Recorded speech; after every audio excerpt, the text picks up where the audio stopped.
Hello everyone, welcome to my YouTube study channel study Daur. आज मैं आप सभी के लिए लेकर आ गई हूँ टॉपिक मौर्य साम्राज्य। हमने इसमें दो टॉपिक कर चुके हैं, हम लोग देख चुके हैं हिस्ट्री में। आपका एक पहला था जैन धर्म और दूसरा पहला था बौद्ध धर्म और दूसरा था जैन धर्म। अगर आपने ये वीडियो नहीं देखा है तो प्लेलिस्ट में आप जाकर चेक कर सकते हैं। हिस्ट्री कॉन्सेप्ट के नाम से प्लेलिस्ट सेव्ड है, उसमें आपको वीडियो मिल जाएंगे। अगर आप मेरे चैनल पर नए हैं तो प्लीज़ सब्सक्राइब ज़रूर कर लीजिए और अपने दोस्तों के साथ शेयर करिए। यहाँ पे हम कंसेप्ट क्लियर करने की कोशिश करेंगे क्योंकि अभी बहुत सारे एग्ज़ाम्स होने वाले हैं। आपका एसआई होगा, बिहार एसआई होगा आपका दिसंबर में, मोस्ट प्रोबेबली होगा आपका। फिर बिहार एसएससी होगा आपका जनवरी में। फिर उसके बाद आपका नेक्स्ट ईयर होगा बीपीएससी। तो अभी टाइम है, अगर आप एक महीने अच्छे से आप कंसेप्ट क्लियर कर लेते हैं तो आपका कोई भी क्वेश्चन नहीं छूटेंगे, ठीक है ना। आप वन लाइनर तो बहुत देखे होंगे, लूसेंट पढ़े होंगे, बहुत सारे वन लाइनर बुक्स होंगे पढ़े होंगे, लेकिन एक बार कंसेप्ट क्लियर हो जाएगा आपका तो आपको कोई प्रॉब्लम नहीं होगी और फैक्ट्स जो आप तक अपने रहता है वो भी आपके माइंड में अच्छे से फिट हो जाएगा, ठीक है। तो चलिए वीडियो की शुरुआत करते हैं मौर्य साम्राज्य से। मौर्य साम्राज्य को भारत की भूमि पर स्थापित किए गए साम्राज्यों में सबसे प्रथम तथा सबसे बड़ा साम्राज्य का गौरव प्राप्त है। मौर्य काल के साथ भारतीय इतिहास के एक नए युग का सूत्रपात होता है। इस युग में पहली बार भारत को राजनीतिक दृष्टि से एक छत्र शासक के तले अखंड एकता प्राप्त हुई थी, ठीक है। चलिए, प्राचीन भारत के इतिहास में मौर्य काल का एक ऐसा युग को प्रदर्शित करता है जिसमें न केवल राज्य की परिधि का विस्तार हुआ बल्कि विदेशी राज्यों से मित्रवत संबंध इसके विशिष्टता को स्थापित करता है। मौर्य राजवंश की स्थापना चंद्रगुप्त मौर्य ने की थी। इसी के समय मौर्य साम्राज्य का सर्वाधिक विस्तार हुआ। आगे बिंदुसार के बाद अशोक ने, बिंदुसार चंद्रगुप्त मौर्य का बेटा था, ठीक है। बिंदुसार के बाद अशोक ने अपनी धर्म नीति के माध्यम से इस वृहद साम्राज्य को राजनीतिक एकता के सूत्र में बांधने का प्रयास किया। मौर्य शासक फर्स्ट है आपका चंद्रगुप्त मौर्य। इसका ये काल क्या है, 323 से 295 ईसा पूर्व। चंद्रगुप्त मौर्य ने अपने गुरु चाणक्य, जिन्हें कौटिल्य या विष्णुगुप्त के भी नाम से जाना जाता है, की सहायता से मगध के शासक घनानंद का वध करके मगध पर अधिकार कर लिया था, ठीक है। घनानंद जो था, नंदवंश के जो अंतिम शासक थे, वो क्या किए थे, चाणक्य का अपमान किए थे सभा में, ठीक है। तो उसी के बदला लेने के लिए ये आप चंद्रगुप्त मौर्य एक बालक था, उससे शिक्षा दे के, उससे मतलब पूरा शिक्षित करके वो उनका मदद करके ये किया करते हैं कि चंद्रगुप्त मौर्य घनानंद का वध करके मगध के गद्दी पर बैठता है, ठीक है। तो चंद्रगुप्त कौन था, वह किस वंश का था, इस विषय में विद्वानों में पर्याप्त मतभेद है, ठीक है। ब्राह्मण ग्रंथ जो है होते हैं, जैसे पुराणों में उसे शूद्र बताते हैं चंद्रगुप्त मौर्य को। मुद्रा राक्षस में उसके लिए वृषण या कुलहीन शब्द का प्रयोग हुआ है। Doctor R.K. मुखर्जी के अनुसार वह क्षत्रिय कुल के थे और बौद्ध साहित्य में भी उन्हें क्षत्रिय कुल का माना जाता है, ठीक है। इस विचार की पुष्टि के लिए R.K. मुखर्जी ने जस्टिन के शब्दों का उल्लेख किया, that he was born in humble life. अतः कुलीन से तात्पर्य असंपन्न है, शूद्र से नहीं। अशास्त्र से चंद्रगुप्त मौर्य के क्षत्रिय होने के संकेत मिलते हैं। अशास्त्र से क्या संकेत मिलता है कि वो क्षत्रिय थे। विदेशी सूत्रों के आधार पर भी चंद्रगुप्त को शूद्र नहीं कहा जा सकता। बौद्ध साहित्य, महावंश, दिव्यवादन आदि में स्पष्ट रूप से उसे क्षत्रिय वंश का स्वीकार किया गया है। जैनाचार्य हेमचंद्र ग्रंथ परिशिष्ट पर्वन के समर्थन में हरिभद्र टीका तथा पुण्य श्रव कथा कोप में चंद्रगुप्त का मयूर पोषकों के सरदार का दोहित्र बताया गया है। फोसे, सर जॉन मार्सन तथा ग्रून वेदल इस मत से सहमत है कि मोर मौर्य का राज्य चिन्ह था और संभवतः मयूर के आधार पर ही इस वंश का मौर्य नाम पड़ा, ठीक है। डॉक्टर रोमिरा थापर ने इससे वैश्य वन का बताया है। चलिए, सर्वप्रथम उसने मगध पर सीधा आक्रमण किया, यानी चंद्रगुप्त मौर्य ने, परंतु असफल रहा। इस असफलता से प्रेरणा लेकर उसने पहले पंजाब पर फिर मगध पर अधिकार किया, ठीक है। पहले जब अगर ऐसा क्वेश्चन पूछा जाता किस पे चंद्रगुप्त मौर्य ने सबसे पहले अधिकार किया था तो ये पंजाब होगा, ठीक है। उसके बाद मगध पर अधिकार किया। मगध को केंद्रीय सत्ता हाथ में लेने के बाद उसने 305 ईसा पूर्व में सेल्यूकस को पराजित किया। सेल्यूकस को उससे संधि करनी पड़ी। ठीक है, तो ये सेल्यूकस कौन था? तो ये आपका जो सेल्यूकस बता देते हैं, ये आपका सिकंदर जो था, अलेक्जेंडर, इसका सेनापति था सेल्यूकस। ठीक है, ये सेनापति था आपका सेल्यूकस। और ये जो सेल्यूकस के जो सिकंदर की मृत्यु के बाद सेल्यूकस क्या हो जाता है, ये आपका बेबीलोन का शासक बन जाता और समस्त पूरे ईरान पे कब्जा कर लेता। और जब ईरान पे कब्जा करने के बाद इसने एक उपाधि धारण की थी जिसका नाम है बेजिलियस। ठीक है, कौन सी उपाधि धारण की थी सेल्यूकस ने? बेजिलियस। अब देखिए नए नए क्वेश्चंस सारे एग्जाम में बन रहे हैं, पूछे जा रहे हैं, तो ये सब थोड़े फैक्ट्स को ध्यान रखिएगा। जब क्या किया, सेल्यूकस जो था सिकंदर का सेनापति था, जो सिकंदर की मृत्यु के बाद उसने क्या किया, बेबीलोन पर अधिकार कर लिया और समस्त ईरान पर अधिकार कर लिया। और ईरान पर अधिकार करने के बाद क्या हुआ कि उसने कब्जा करने के बाद बेजिलियस की उपाधि धारण की थी। ठीक है, जिसका अर्थ क्या होता है? राजा। इसका अर्थ होता है राजा। ठीक है, तो इसने क्या किया, हम लोग कहाँ थे, मगध की केंद्रीय सत्ता हाथ में आने के बाद 305 ईसा पूर्व में सेल्यूकस को पराजय किया था चंद्रगुप्त मौर्य ने। तो सेल्यूकस ने क्या किया, उसके साथ एक संधि की, और संधि क्या की है तो आगे हम देखते हैं। और सेल्यूकस की ही बेटी थी कानोलिया। ठीक है, इसकी ही बेटी थी कानोलिया, जिसका विवाह चंद्रगुप्त मौर्य से करवाया सेल्यूकस ने। ठीक है, चलिए आगे देखते हैं। सेल्यूकस ने चंद्रगुप्त को आर्कोसिया यानी कंधार,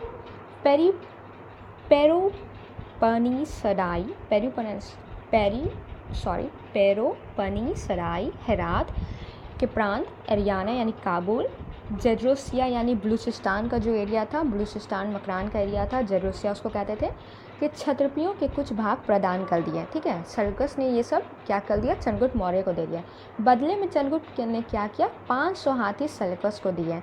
संभवतः चंद्रगुप्त ने सेल्यूकस की पुत्री से विवाह कर लिया था, और यही पुत्री कौन थी? कानोलिया। ठीक है, और इसी के बदले दहेज में क्या दिया, तो उसने कंधार दिया जिसको आर्कोसिया नाम से जानते हैं, हेरात दिया जिसको पेरोपनीसराई कहते हैं, काबुल दिया जिसको एरियाना के नाम से जानते थे, और बलूचिस्तान का एरिया दिया जिसको जेरोसिया के नाम से जानते थे। ठीक है, और सेल्यूकस का राजदूत था। अब सेल्यूकस का राजदूत कौन था? तो ये था मेगास्थनीज, जो चंद्रगुप्त के दरबार में आया, जिसने इंडिका नामक पुस्तक लिखी। ठीक है, चलिए आगे देखते हैं।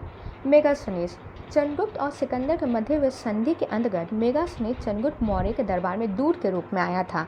मेगास्थनीज ने अपने महत्वपूर्ण ग्रंथ इंडिका में भारतीय जनजीवन की विभिन्न सांस्कृतिक अवस्था का वर्णन किया।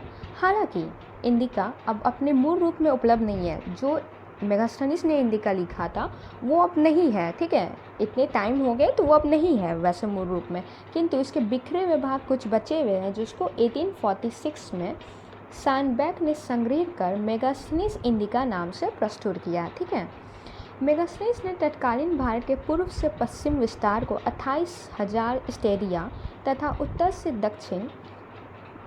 दक्षिण के विस्तार को 32,000 स्टेडिया बताया है। ठीक है, चंद्रगुप्त मौर्य के दक्षिण भारत की विजय के विषय में जानकारी तमिल ग्रंथ अहनानूरू, ये यहाँ पे अखनारू होगा, अहनारू नहीं होगा, और पुरनारू ये तमिल ग्रंथ है। इसमें अशोक के अवलोकन से मिलती है। तो ये क्या हुआ, चंद्रगुप्त मौर्य की जानकारी किससे मिलती है? तो दो तमिल ग्रंथ है, अहनारू और पुरनारू। इससे चंद्रगुप्त मौर्य की जानकारी मिलती है, और किससे मिलती है? तो अशोक के अभिलेखों से मिलती है, दक्षिण विजय के। तिब्बती इतिहासकार तारानाथ, तिब्बती इतिहासकार कौन थे? तारानाथ तथा डॉक्टर V.A. स्मिथ मानते हैं कि दक्षिण भारत पर बिंदुसार ने विजय पाई थी, मगर यूनानी इतिहासकार चंद्रगुप्त को इस विषय पर श्रेय देते हैं। ठीक है, इसमें दो मतभेद हैं। पहले क्या है, तिब्बती इतिहासकार और तारानाथ और डॉक्टर V.A. स्मिथ क्या मानते हैं कि दक्षिण भारत पर सबसे पहले विजय किसने की थी? बिंदुसार ने। लेकिन जो यूनानी इतिहासकार है वो मानते हैं कि दक्षिण भारत पर विजय का श्रेय सबसे पहले जाता है चंद्रगुप्त मौर्य को।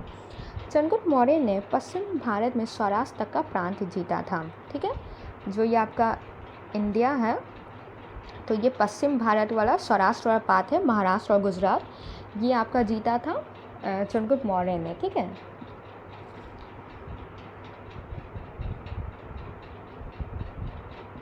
चंद्रगुप्त ने अफगानिस्तान के अंतर्गत कंधार प्रदेश पर भी विजय पाई थी। चंद्रगुप्त ने क्या किया था? अफगानिस्तान के अंतर्गत कंधार प्रदेश पर विजय पाई थी, क्योंकि अशोक या बिंदुसार ने इस प्रदेश की विजय नहीं की थी।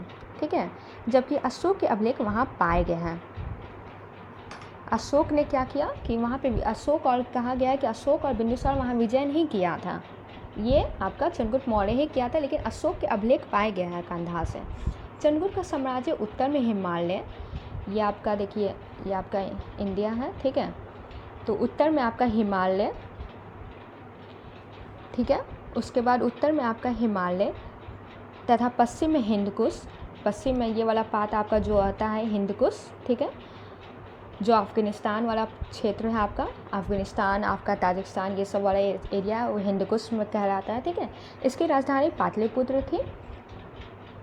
चंद्रगुप्त का साम्राज्य उत्तर में हिमालय तथा पश्चिम में हिंदकुश तक फैला था। इसकी राजधानी पाटलिपुत्र थी। जैन परंपरा के अनुसार 24 वर्ष तक शासन करने के पश्चात उसने संन्यास धारण कर लिया था, ठीक है। जैन परंपरा में लिखा हुआ कि 24 वर्ष तक चंद्रगुप्त मौर्य ने शासन किया था, उसके बाद क्या किया, संन्यास धारण कर लिया तथा अपने पुत्र बिंदुसार को राज्य सौंप कर भद्रबाहु के साथ मैसूर चले गए। हमने अभी पिछले चैप्टर में जैन धर्म में बात किया था। भद्रबाहु क्या हुआ था, मगध पे जब अकाल पड़ा था तो ये अपने कुछ अपने साथियों के साथ ये क्या किए थे, दक्षिण भारत चले गए थे, ठीक है, जो कि दिगंबर संप्रदाय वाले थे। तो यहाँ पे क्या किया, चंद्रगुप्त मौर्य भी गए थे भद्रबाहु के साथ मैसूर चले गए, और वहाँ पे लगभग 298 ईसा पूर्व उपवास से उसने अपने प्राण त्याग दिए थे। इसे जैन धर्म में क्या कहा जाता है, संलेखन क्रिया, ठीक है, जो अपने प्राण भूख के रह के अपने प्राण त्याग दिया जाता है, उसे जैन धर्म में क्या कहा जाता है, संलेखन क्रिया। जैन धर्म के परंपरा के अनुसार चंद्रगुप्त मौर्य ने अपने शासनकाल के अंत में जैन धर्म को स्वीकार कर लिया था। ये जैन धर्म में लिखा हुआ है कि ये आपका परंपरा के अनुसार कि अपने आखिरी वक्त में क्या किया था, जैन धर्म को स्वीकार कर लिया था चंद्रगुप्त मौर्य ने। अब भद्रबाहु कौन थे, जैन संत थे। अब चलिए बिंदुसार देखते हैं।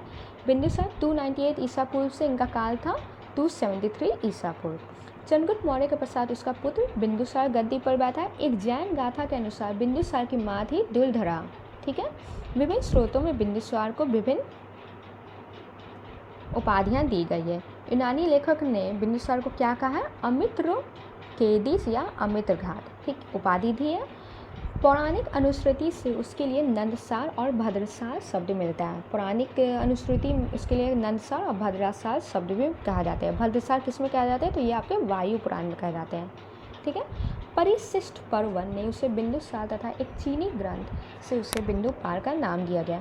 बौद्ध ग्रंथों के अनुसार उसकी 16 रानियाँ थी तथा परंतु उसमें सुपद्रांगी प्रमुख थी, ठीक है, और जैन साहित्य में उसे सिंह सेन कहा गया है।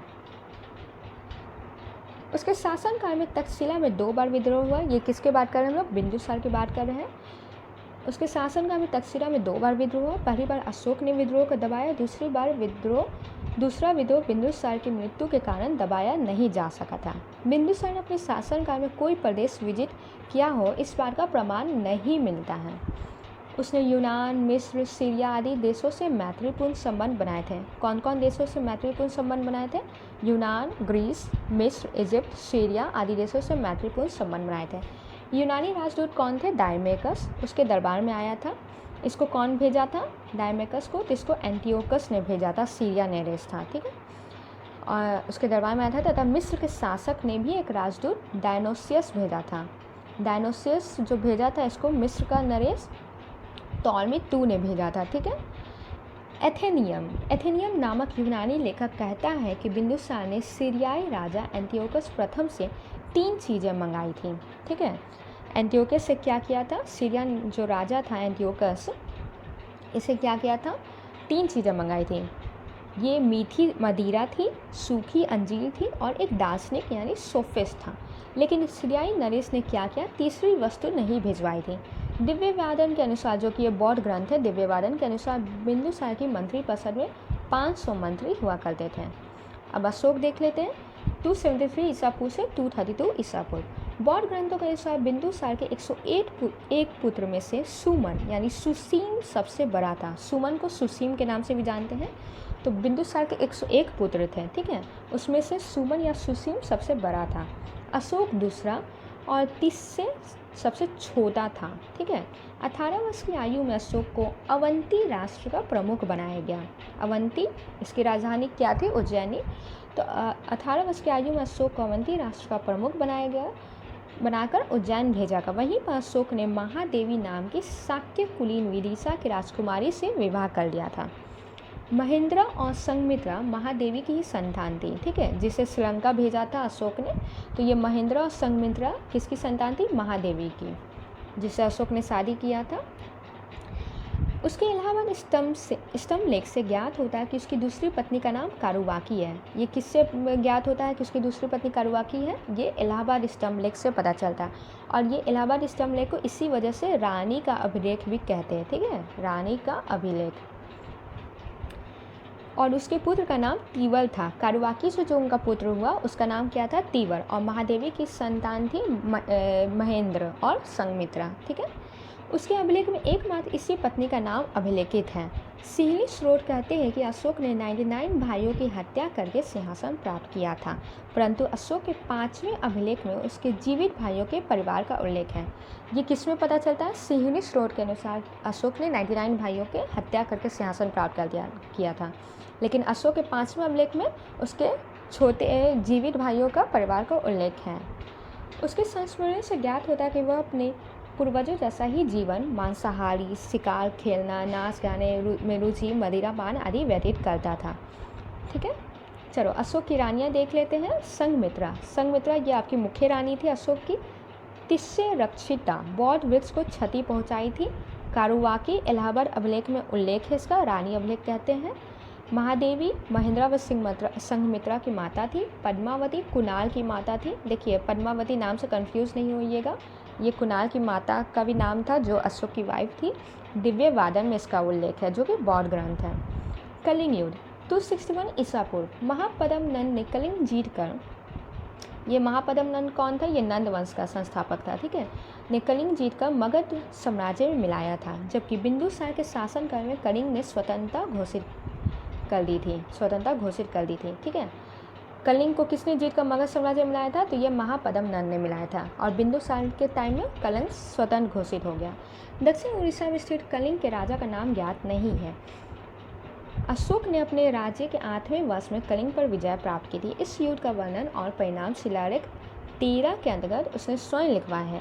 राज्याभिषेक के 8वें वर्ष के बाद सम्राट अशोक ने कलिंग पर विजय प्राप्त की, जिसमें 1,50,000 व्यक्ति कैद किए गए तथा 1 लाख लड़ते हुए मारे गए। इसमें कई गुना अधिक अन्य कारणों से मारे गए। युद्ध के तुरंत बाद महामाना सम्राट ने दया धर्म की शरण ली, बौद्ध धर्म से अनुराग किया और इसके सारे राज्य में प्रचार किया। ठीक है, जब इतने सारे ये क्या हुए कलिंग युद्ध में, जब अशोक ने देखा कि इतने सारे लोग मर रहे हैं, इतने सारे लोग बेघर हो रहे हैं, तो अशोक को क्या हुआ, मतलब उसके दिल में जो होता ना करुणा का भाव आया और उसने युद्ध को त्याग किया। ठीक है, और धर्म की शरण ली। तिब्बती इतिहासकार तारानाथ के अनुसार अशोक ने कलिंग को जीतकर वहां 2 अधीनस्थ प्रशासनिक केंद्र स्थापित किए थे। ये कौन का है? ये तारानाथ का है कि अशोक ने कलिंग को जीतकर वहां 2 अधीनस्थ प्रशासन स्थापित किए थे। एक उत्तरी केंद्र थी जिसकी राजधानी तोसली थी, और दक्षिणी केंद्र की राजधानी जौघर थी। ठीक है, आज के लिए इतना ही। कल इसके हम लोग आगे वीडियो देखेंगे, नहीं तो वीडियो बहुत लंबा हो जाएगा। पूरा वीडियो देखने के लिए थैंक यू।